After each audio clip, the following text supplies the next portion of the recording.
Hello guys, welcome back to my channel. তোমরা কেমন আছো? আমি খুব ভালো আছি। তো কালকে আমাদের জন্মাষ্টমী হবে, তো ডেকোরেশনটা কেমন আছে তোমরা কিন্তু কমেন্ট করে জানিও।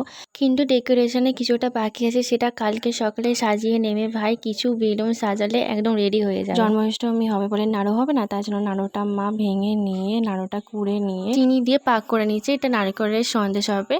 তো নারকেল সন্দেশটা হয়ে যেতে গরম গরম অবস্থায় আমরা পাক করে নিয়েছি। তো কারণ ঠান্ডা হয়ে গেলে আর নাড়ুটার পাক হবে না। আমি প্রত্যেকবারে 3-4টে নাড়ু করে নিয়ে তারপর যা গরম লাগে বাকিটা মা নিজে নিজেই করে। তো নারকেলের নাড়ুটা হয়ে গেছে। এবারে ছাতুর লাড্ডুটা প্রথমবার জন্মাষ্টমীতে বানালাম, অনেক সহজ রেসিপি। তোমরা ছাতুর লাড্ডু রেসিপি চাও, ফুল ভিডিও আপলোড করব। তারপর লাড্ডুটা ঠান্ডা করে নিয়ে গোল গোল করে নিয়ে উপরে কিশমিশ দিলাম, পুরো দেখতে লাগছে মিষ্টির মতো। মা তালের আটিটা ছাড়িয়ে তালের পাল্পটা বার করে রেখে দিল। কালকে তালের ফুলুরি গরম গরম করবে। তারপর আমি আর মা একটা